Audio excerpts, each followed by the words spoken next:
questions. I think that's all the webinar information I have for you. So let me just take a moment to introduce today's speaker. I am pleased today to welcome Dr. Peter Gerhardt to the SSCADM webinar. Dr. Gerhardt received his doctorate from Rutgers, the State University of New Jersey's Graduate School of Education. He is currently the chair of the Scientific Council for the Organization for Autism Research and is managing partner of JPG Autism Consulting. He has more than 30 years of experience working with adolescents and adults with autism spectrum disorders. This includes educational, employment, community-based settings.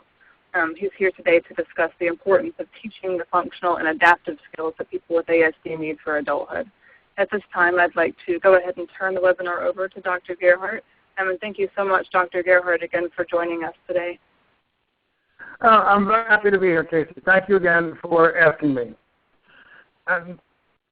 Today, what I want to, there we go. The topic for today is autism, adulthood, and adaptive behavior.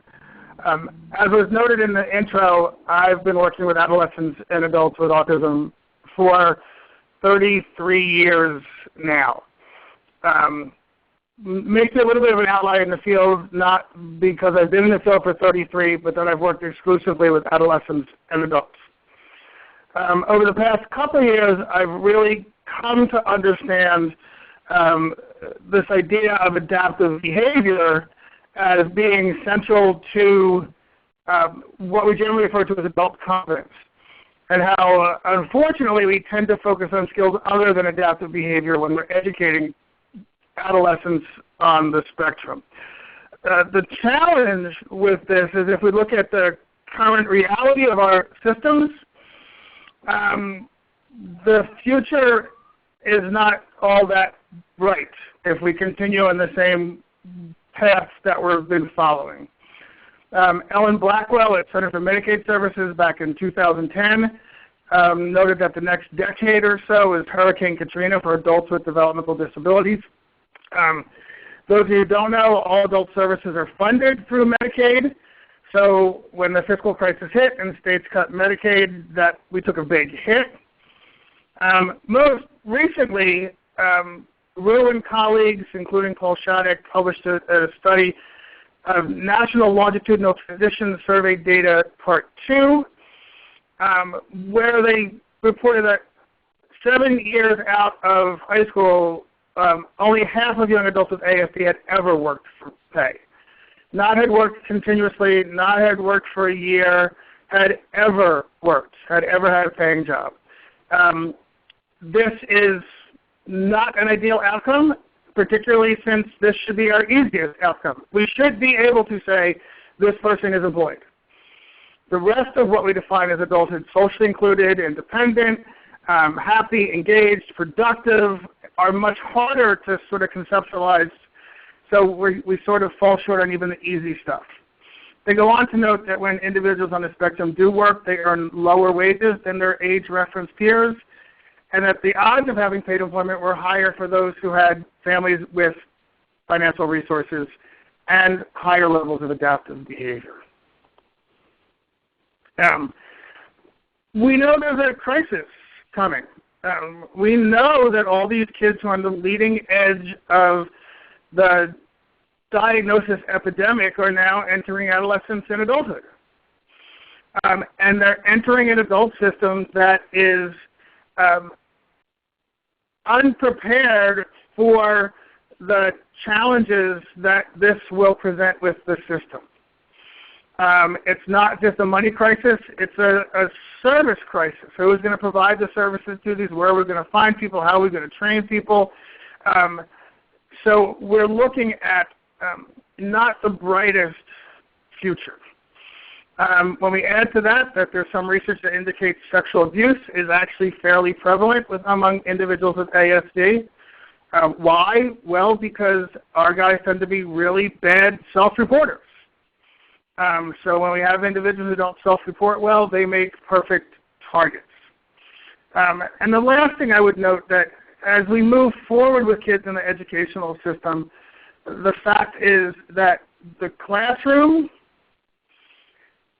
is both an artificial and artificially simple environment that will never again be replicated in that individual's life. Even if they go on to college, even if they have more of an Asperger's presentation, which I know with DSM-5 we no longer have Asperger's syndrome, but I use it as a descriptive term,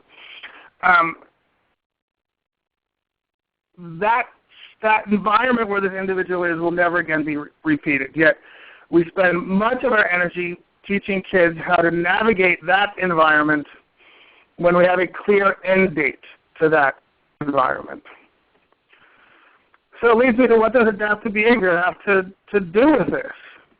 Well, the fact of the matter is,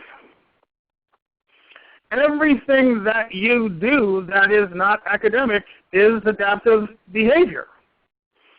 Okay? Yes, there's some knowledge base to it, but it's safety and leisure and hygiene and employment and social competence and decision-making and communication, all referenced towards societal norms. This is basically 90% of what we do on a day-to-day basis. We rarely get the opportunity to sit there and just play Jeopardy, where we're spouting out facts and figures to someone else. We're working with other people. We're navigating to different places. We're interacting socially with other people.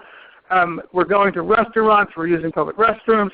We're crossing city streets. This is all adaptive behavior. And we have been talking lately that adult outcomes can at least in part be seen as a function of adaptive behavior competencies. Majeski and colleagues pointed out that it's not an overstatement to say that adaptive behavior competencies will get you through times of no academic skills, better than academic skills will get you through times of no adaptive behavior competencies. Now, what that means basically is that all of you in attendance today probably at some point have faked your way through a situation where you did not have the knowledge base to be part of that situation. I've done it. Paul Law, who's the director of the Ian website, I've had conversations with him that I didn't understand a single word he was saying. But I used all my adaptive skills to, in effect, participate and get my way through that particular situation. In the real world, adaptive behavior sort of is the coin of the realm. It's partly why I no longer use the terms high functioning and low functioning. One, I think they're just not appropriate terms, but the fact of the matter is I have clients who have more of an Asperger's syndrome profile and an IQ of 120 who spend all the day in their parents' basement playing video games and don't bathe and don't engage in hygiene skills and don't go out and don't have a job. And I have clients with 30 IQs and 40 IQs who have a job and are part of life and participate. So in that scenario, the guy with the lower IQ is the higher functioning guy. We've come to equate functioning with language. If someone has a lot of language, we say they're high functioning. When it truly has very little to do with functioning. This is the standard definition of adaptive behavior. I'm not going to go over all of this, but it's those skills or abilities that allow you to meet standards of personal independence and responsibility as would be expected of your age or social group. And these norms also change over time. The adaptive skills of a 5-year-old are different than the adaptive skills of a 25-year-old, which are different from the adaptive skills of a 60-year-old, so on and so forth. These also change according to where you are and the culture in which you live, work, and recreate. So, in other words, the difference between academic skills and adaptive skills, well, reciting a chemistry equation is academic, but using that equation to pull MacGyver to escape a dangerous situation, that's adaptive behavior. Being able to identify the exit sign is academic, but using that skill to actually know where to leave a building is the adaptive behavior part. And we can go on with this particular list. In our field, particularly education with individuals with autism spectrum disorders and other disabilities, when kids hit young adolescence, we often start talking about ADL skills, activities of daily living. These are often referred to as functional skills. Where ADLs and functional skills fit in with adaptive behavior, while all ADL skills are adaptive behavior, not all adaptive behavior skills are ADLs. I would also point out that when I talk to families now, I use the term adaptive behavior because functional skills has come to be a negative. It comes to be, oh, you're giving up on the kid. You're going to do functional skills. When the fact of the matter is that true adaptive behavior competencies are more complex than inferential calculus. I worked in New York City for 3 years, and think about the complexity of trying to teach kids with more of a classic autism profile how to safely cross the street in New York City. There's visual memory, there's decision-making skills, there's fine motor, gross motor, there's weighting. It's an incredibly complex adaptive skill that we don't quite give it the credit it deserves. Adaptive behavior competencies involve both complex skills and simple complex skills, and they may not be highly preferred skills.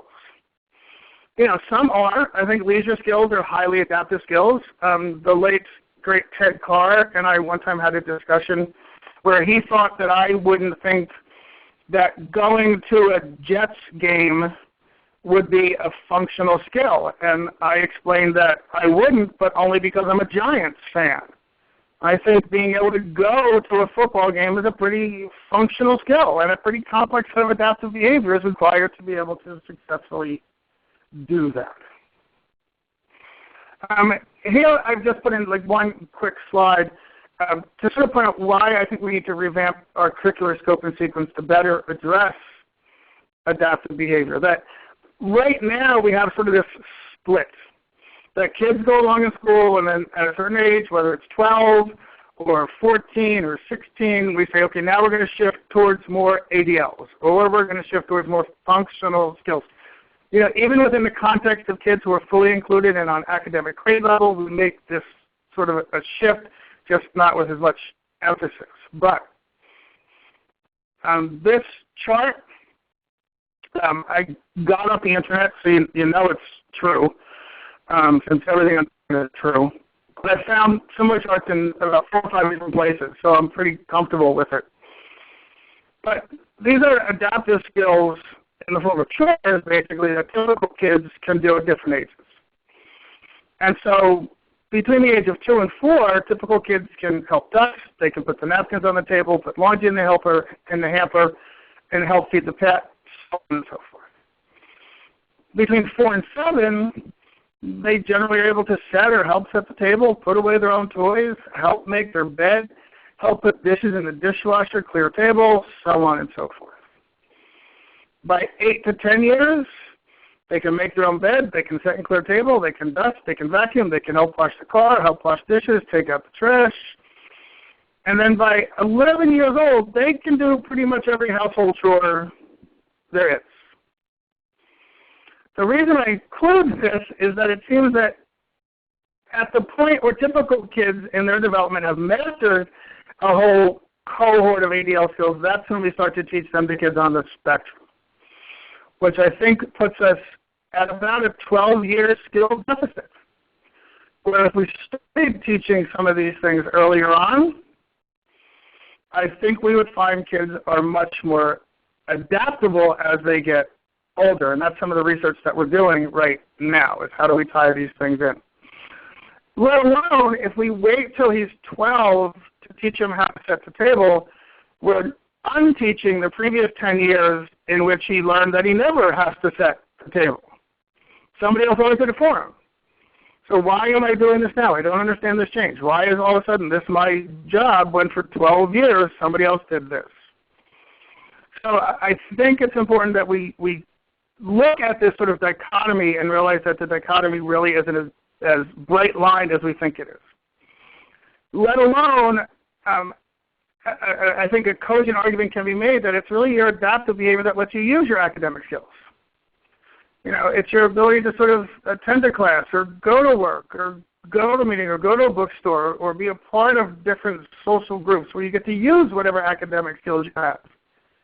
If you don't get to do that, or you're completely restricted in how you never get to use these academic skills that we spent so much time focusing on. Well, in the work we're doing now, what we're focusing on are these 5 components of adaptive behavior intervention, mostly with older individuals. The first thing is context, and we'll talk all about these in a little more depth. The second is intensity, how often instruction takes place. The third is efficiency, just how difficult is the skill. Fourth is something called transfer of control, like what are the stimuli that prompt you to do this skill.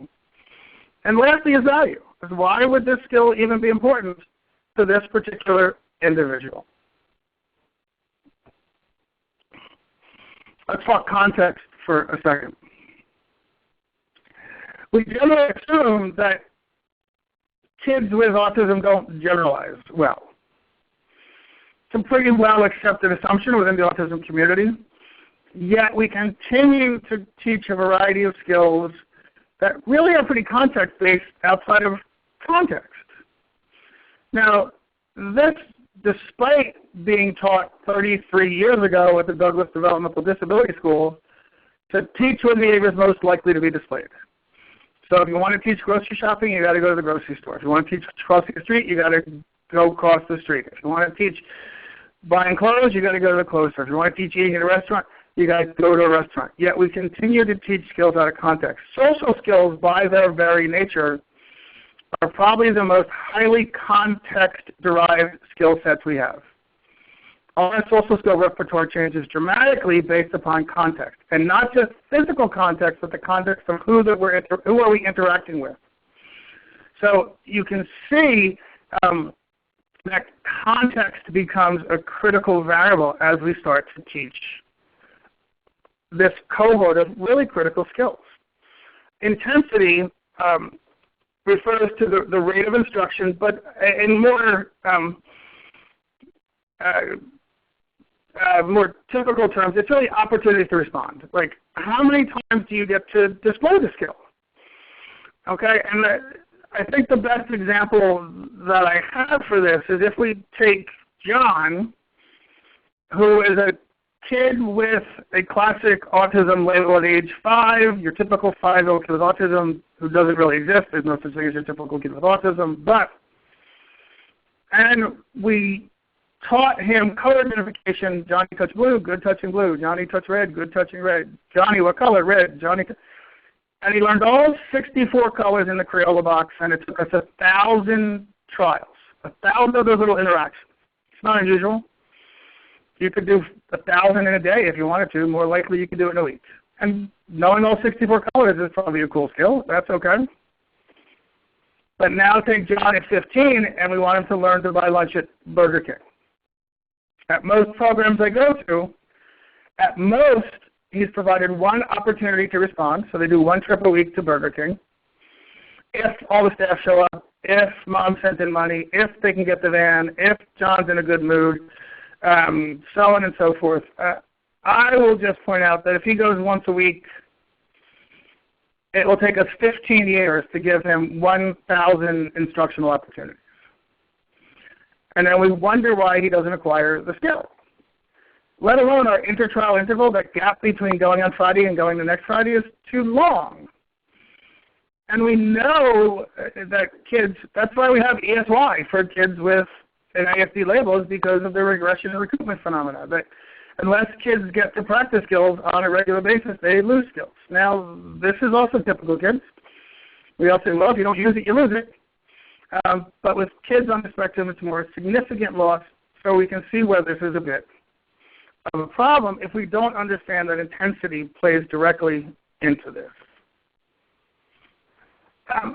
This next one is efficiency, and it's just how easy is this skill to be displayed. And honestly, a lot of adaptive skills are pretty complex, okay? But there are also a lot of shortcuts to adaptive skills. One of the examples I have on the slide is that using a cell phone, and I think everybody over the age of, say, 12 should have their own smartphone. We can teach kids to call, we can teach kids to receive calls, we can teach kids to text, or we can just teach kids to make sure their phone is with them and it's on, so we can use GPS to make sure we know where they are at all times. So there's a broad range of skills that fall under this heading of using a cell phone that are functional and appropriate and support greater independence. But if we just say, well, using a cell phone, you need to answer the phone, you need to dial, we've missed sort of the point. Transfer of control is the next part. And this really just relates to why do kids initiate skills? In many programs, particularly ABA programs, we're very proud of the stimulus control, the educational control that parents have and staff have, and dad may have greater stimulus control than mom when it comes to challenging behavior, or vice versa. But my bottom line is that I need to transfer control to the environment. I really don't want John to stop at the curb because I tell him to stop. I want him to stop at the curb because he's aware that the light ahead is red and that there's cars coming. So how do we shift that from one to the other? I see this a lot when people say, well, he's independent with his picture schedule. And I say, well, then who sets up his picture schedule? And they say, I do. Well, then the correct statement then is he's dependent upon me to set up his picture schedule. We don't teach initiation. We don't teach kids to respond to the stimulus cues in the environment that would initiate the behavior. So if they do laundry when they're told to do laundry as opposed to doing laundry when their laundry basket is full. So this, I think, is just our next big step, one of our next big steps in terms of instruction. Lastly, and I think most importantly, comes this thing called value. Why would you want to do this skill in the first place? Like, what value does it have to you? Now, I could sit through high school algebra, and I did sit through high school algebra. And that's okay. I learned some critical thinking skills. I learned to factor a binomial equation, and okay, that's great. But at the same time, I was also learning all of my age-relevant adaptive skills outside of class. I was doing stuff with peers. I was doing stuff within my family. I was in different clubs. So I had the educational experience to acquire all these other skills at times when I wasn't sitting in algebra. If kids are just sitting in algebra and they're not acquiring these other skills, I think we have to weigh what's the value of both of these together and why would they want to do this. Toothbrushing, I think, is a prime example. I think it's a very difficult skill to teach across the spectrum, and the reason being is that it's a socially reinforced skill. Neurotypicals brush our teeth in the morning because we want to have fresh breath and we want to kiss the person we're with. Yes, we know dental hygiene. Yes, we know long-term cavity prevention, but that's not our immediate reinforcer. If you have no one to kiss and you really don't want to talk to people, an incredibly fast way to do it is just not brush your teeth. So we need to look at what are the reinforcers for doing this, how do we change these so that kids actually can acquire skills that really are of societal value but may not be of particular value to them in their lives, at least not right now. But obviously this is all complex, and it sort of keeps me up at night thinking of all the permutations of how to address these different skills across the spectrum. And I've started to think more and more in terms of curb cuts. Okay, how do we sort of lower the effort necessary to engage in all these skills? And I think that's going to come down to a curb cut. Well, I looked up the actual architectural definition of curb cut. A small ramp built into the sidewalk to ease passage to the street, especially for bicyclists, pedestrians with baby carriages, and the physically disabled. Not my terminology, it's actually from the definition. But as a society, we've gotten really good at understanding what are curb cuts for people with physical disabilities. We have curb cuts, and we have handicap parking spaces, and we have ramps, and we have Braille in hotels to tell you what your room number is, and we have stoplights that actually ding to tell you how much time there is still left on the green or red light. And so now we just need to start talking about what would actually be an accommodation for someone with ASD. What would be a curb cut? Well, I will tell you, in my world, this is how I'm thinking right now. I think we miss a big instructional area when we don't really teach kids across the spectrum decent choice-making skills. If anything, we teach sort of either or. Do you want the apple or the banana? But then oftentimes what I see, our kids who, when I ask them, they look at me because they think there's a right answer, because that's what they've been taught their entire lives, is when presented with a dichotomy, there's a right answer for which they get reinforced. So it's generally sort of a reluctant response, but it's also a overly simplistic response, because using the apple example, if I went up to one of you and I said, would you like an apple? You would first look to see what apple.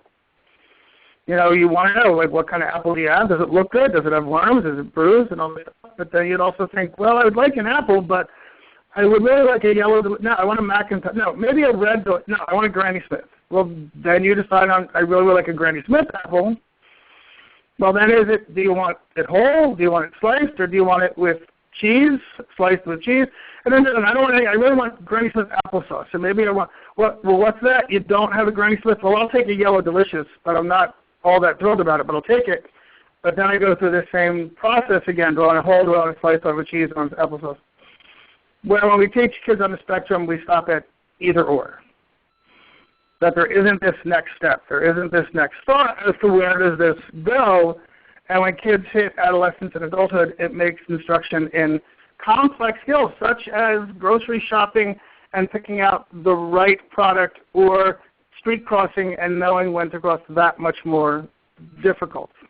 And if you don't believe the importance of choice making in your guys' lives, this is the example I always use. Next time you go to your favorite restaurant or diner or breakfast place, count how many different sweetener packets are on the table.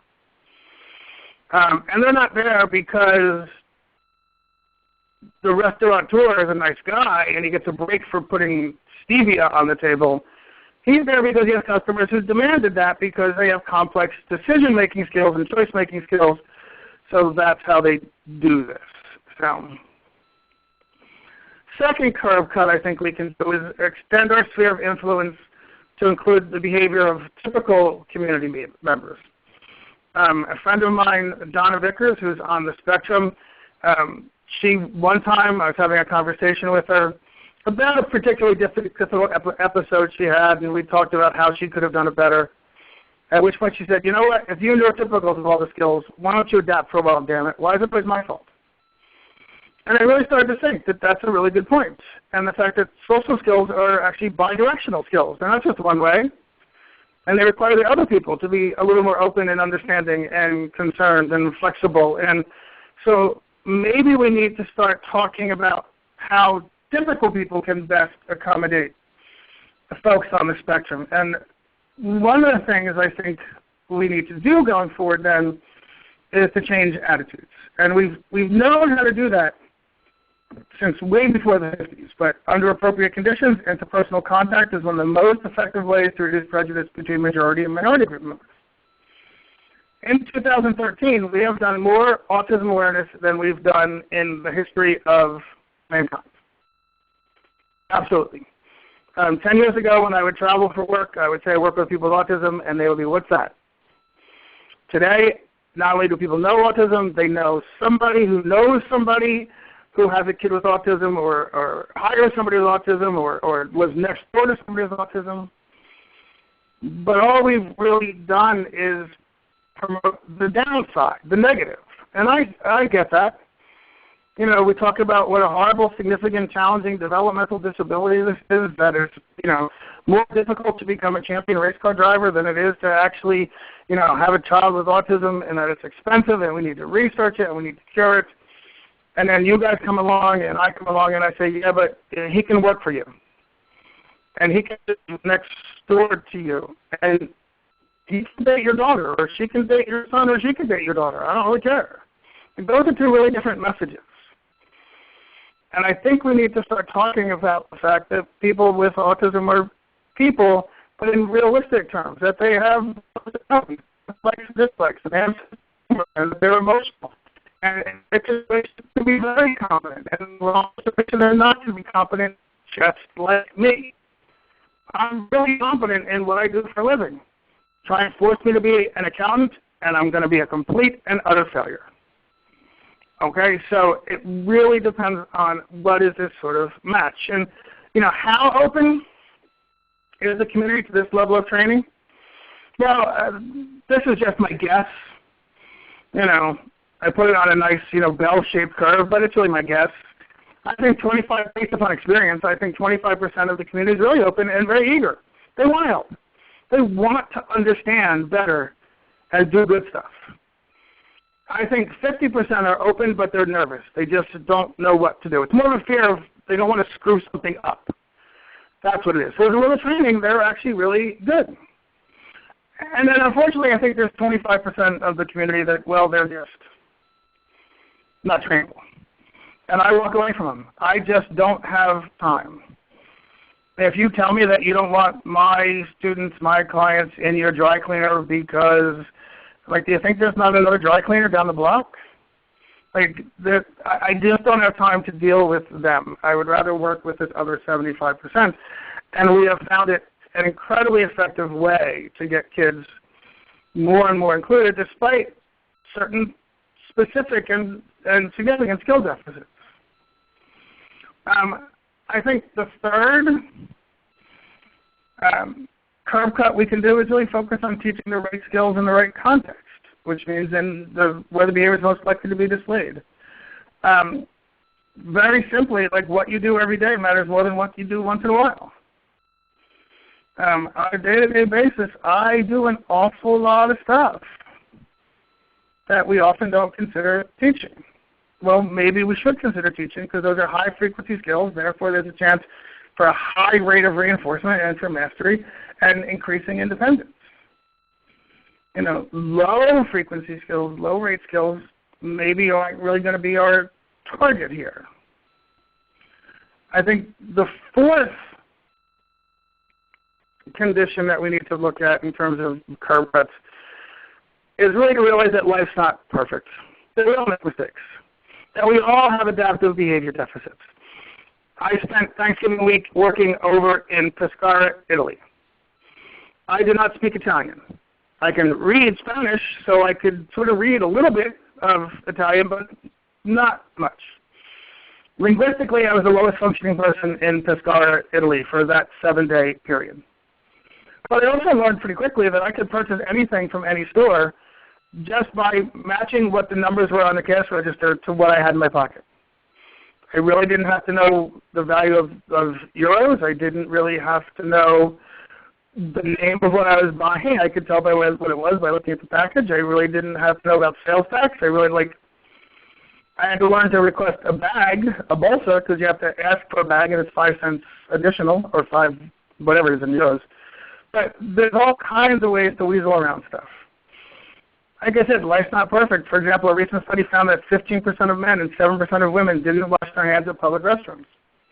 When they did wash their hands, only 50% of men used soap compared with 78% of women.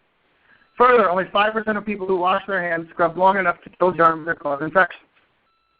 Now, I put this here, I want my students to wash their hands after they go to the bathroom. It's health. It's all good. But I would also rather he should be independent in using a public bathroom and occasionally forgetting to wash their hands, and then we can provide them with Purell when they come out, as opposed to making that the target of intervention and stalling independence based upon a false criteria of competence. In a recent study on casual sex during spring break, researchers found that 15% of men and 13% of women had sex with someone they just met. Now, because of those numbers, just to know that a couple of those men had those women had sex with more than one man. That's how those numbers actually work out. But that by the time they left college, that 77% of college-age women and at least 82% of men reported having had casual sex at least once. So is that the norm that we want to teach? You know, is that? I recently had a big discussion with a family of a guy with more of an Asperger's syndrome profile because he punched his roommate when he found out that his roommate was dating the woman that he liked. My initial response was, makes sense to me. But because we have such a high standard of behavior for kids on the spectrum that was aggression, that was inappropriate, that was this, you know, not everybody punches the other guy when they find this out, but you know what? It happens. So is it a crisis? Is it something we develop a behavior plan for? Or is it something that we say, you know what? Life isn't perfect. Errors and mistakes happen all the time. The trick is to minimize big mistakes while accepting a certain non-dangerous error level. So competence to be average, better than average what? Accept some variability from time to time in how kids actually do things, and I think we'll have kids who are more socially and productively included. Number 5 is the curb cut, don't dream it, be it. I truly believe and act upon the fact that nobody has to earn the right to be in the community.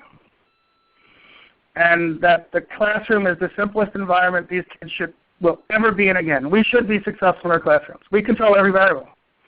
We can control what you work on, when you work on it, who you work with, how long you work on it, what your reinforcement schedule is, are the lights on, are the lights off, is the music on in the background. We control everything.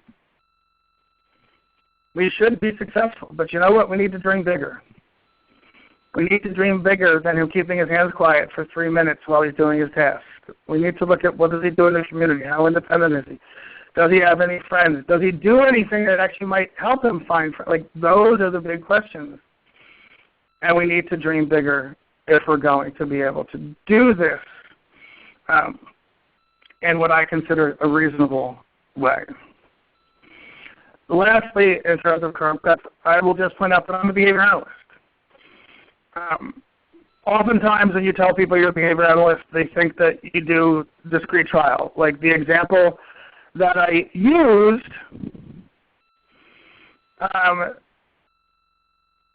for color identification, okay, that it's Johnny Fish blue, good touching blue. Like, I really haven't done discrete trial in 20 years, unless you want to count every time we cross the street while in New York City. Each one of those is a separate instructional opportunity. That could be a trial. I'm much more interested in how the entire context works to support this particular set of behaviors that this kid needs in a way to best support this individual across. And that's all behavior analysis. Behavior analysis is a huge field. Okay, we have a field of behavioral safety that's taught us all to wear seatbelts when we drive. We have a field of behavior medicine that looks at how to get people to actually take all the medicine that they're supposed to take.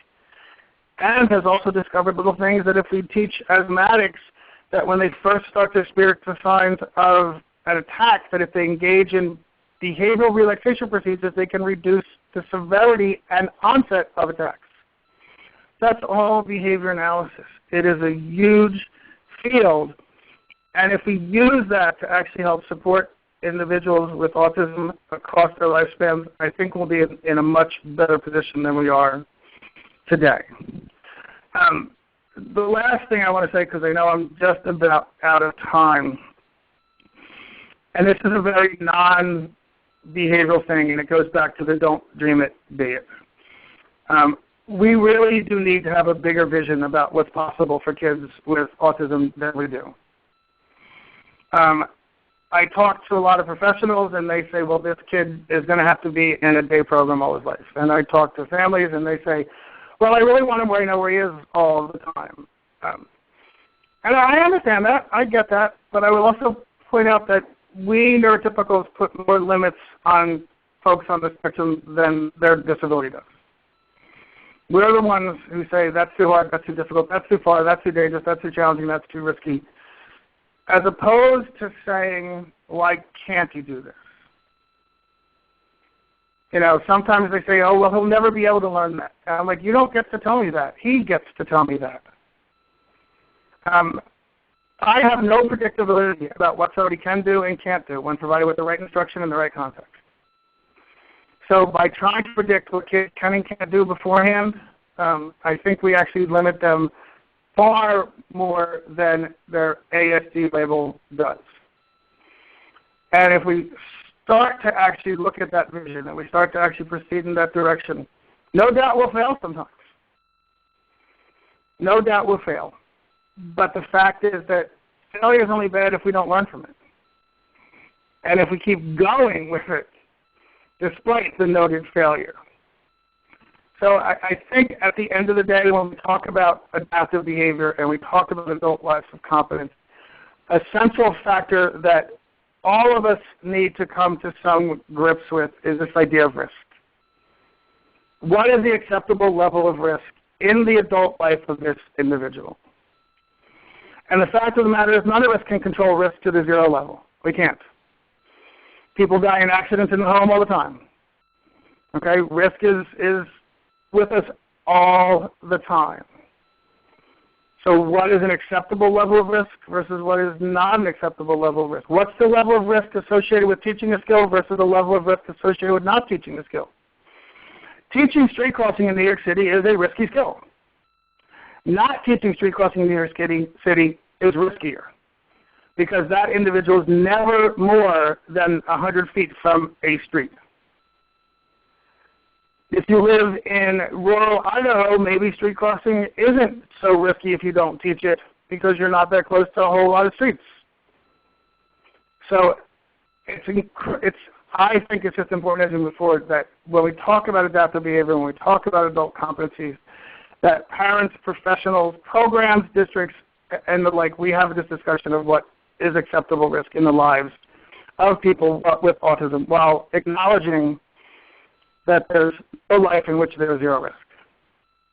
I think I'm out of time, and I thank you all for joining me today, and I hope this was worth the 45 minutes that you put into it. Thank you very much.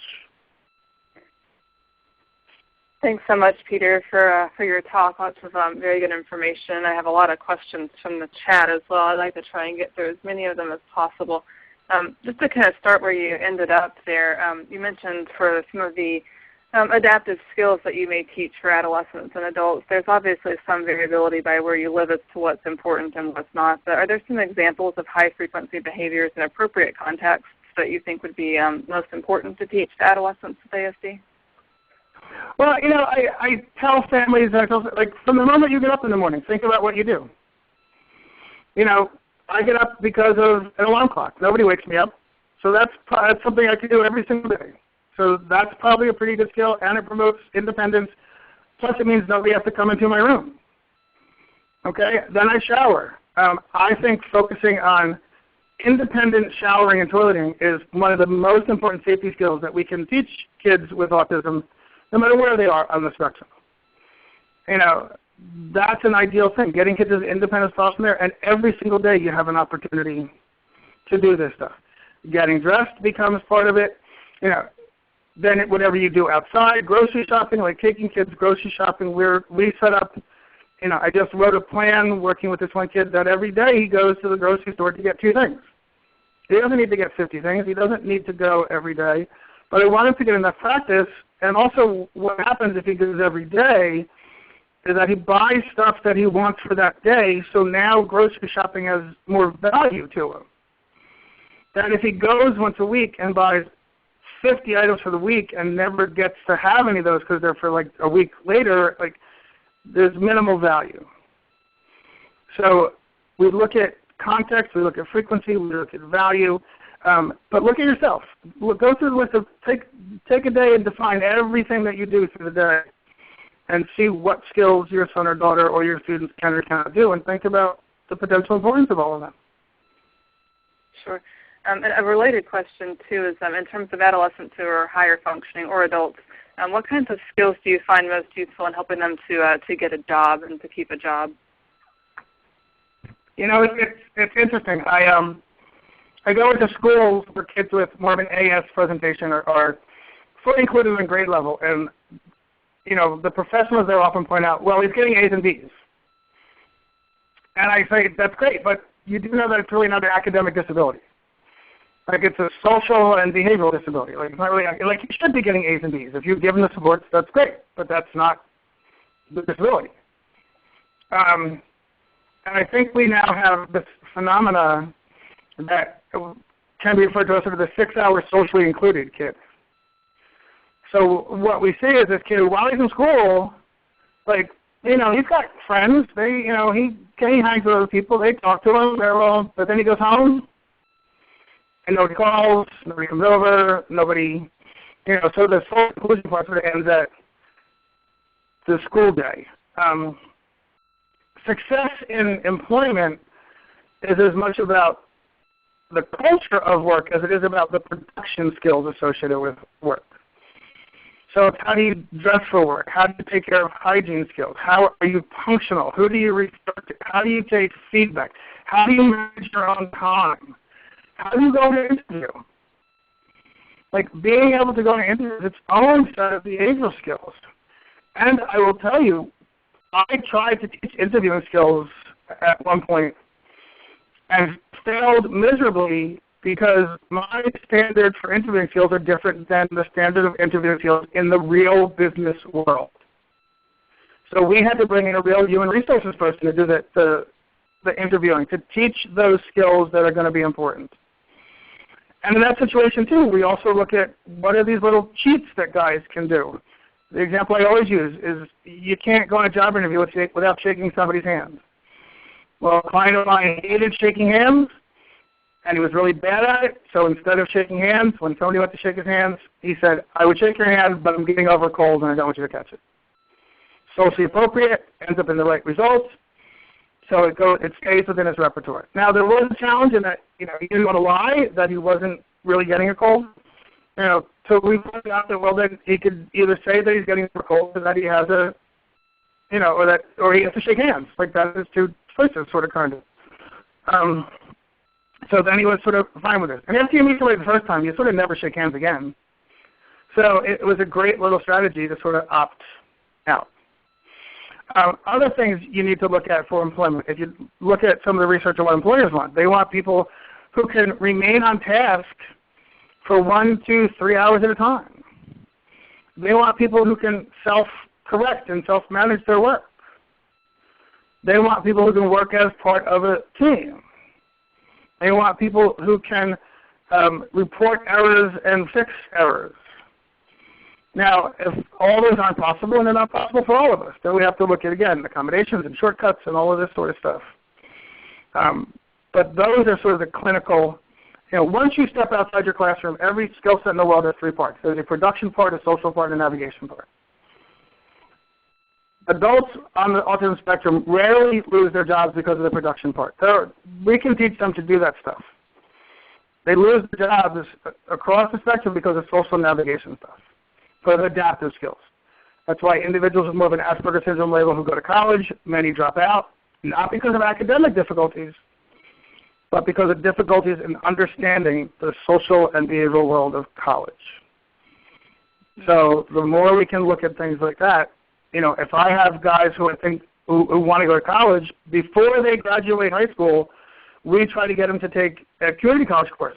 So while they still have IEP protections and IDEA protections, they're taking a community college course, so they're understanding the format, structure, requirements of a college course. So let's try and take away as many of the difficulties as possible before you actually go to a college course. I hope that made sense. Yeah, I think it does, and it actually leads into one of the next questions. So obviously one of the takeaways you've mentioned is teaching these skills earlier. But for people who are currently adolescents or adults needing to learn these skills, where's the best place for them to look to learn these skills? I mean, do some schools have models that people can introduce or look for? Are there community centers? I imagine it varies from place to place, but can you point parents in some directions? You know, it really does vary from place to place, but we try to look at something called community resource mapping. We try to look at what's available in the community for kids to do stuff and for us to teach them more effectively. I've found, particularly, working in the New Jersey, New York metropolitan area, like JCC, Jewish Community Centers, are great places for accessing all kinds of supports, for learning all kinds of different complex skills. local community organizations are always good.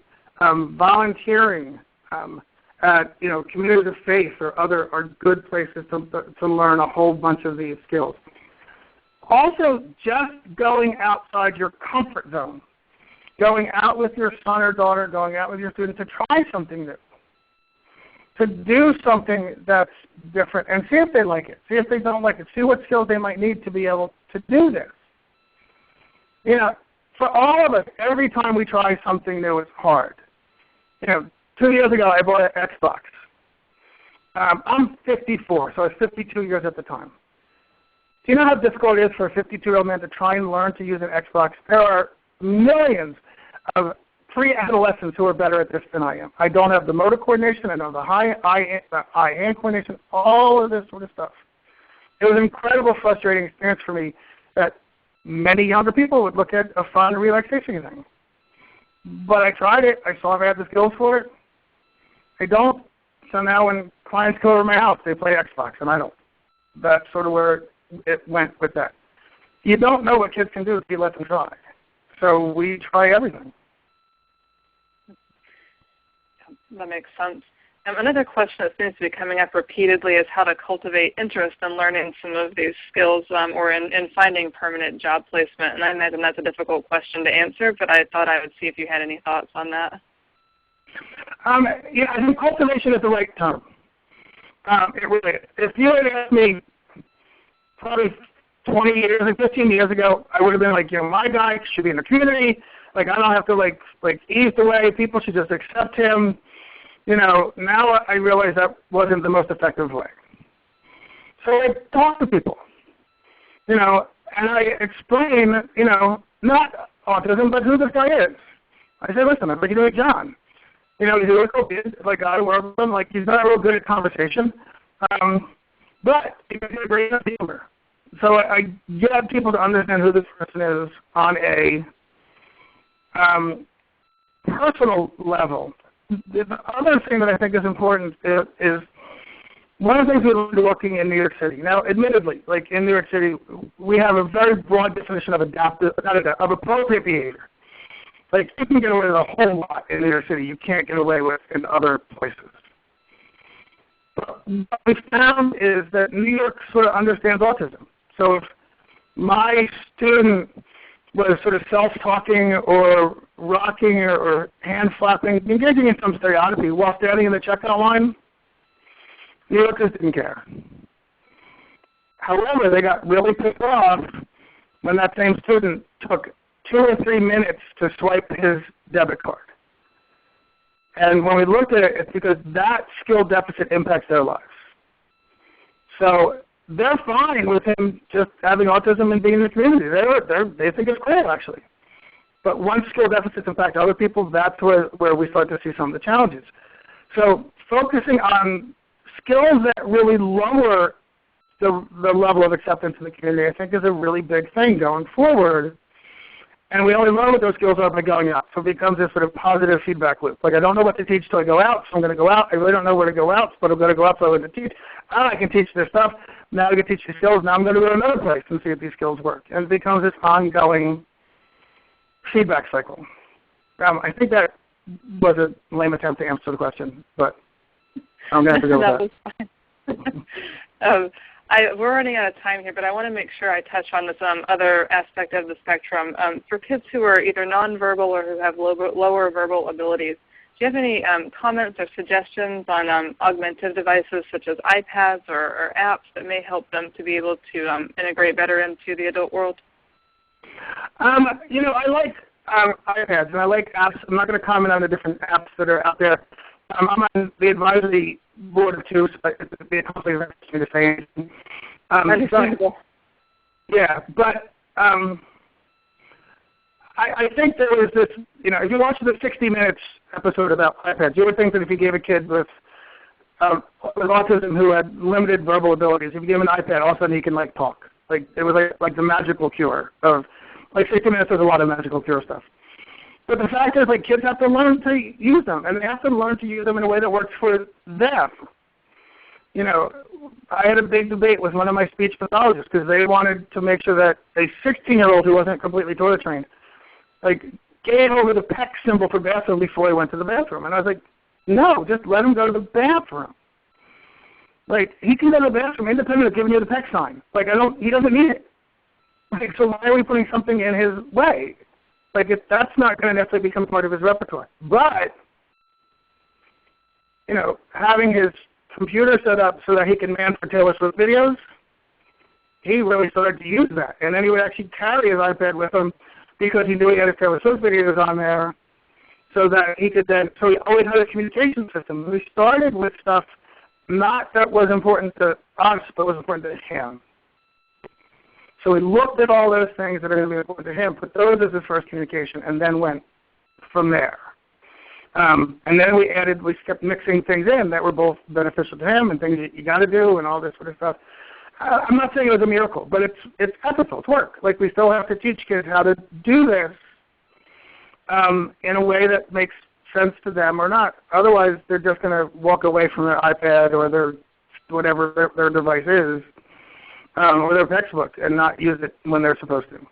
So we need to really focus on why would you want to communicate with me in the first place, and go from there, particularly with older kids. Like, again, I'm talking about older kids, not talking about younger kids. So. Okay. All right. Yep. I think that we are about out of time. I appreciate everyone who attended today. And as I said, we will post this on the SSC at EN website. Within about a week, you'll be able to see it on the page and view the webinar again. And Dr. Gerhardt, I appreciate so much you taking the time to speak to us and to answer the questions of the folks who attended today. That was anything I can do for the EN folks and also the Simons Foundation, I'm happy to do.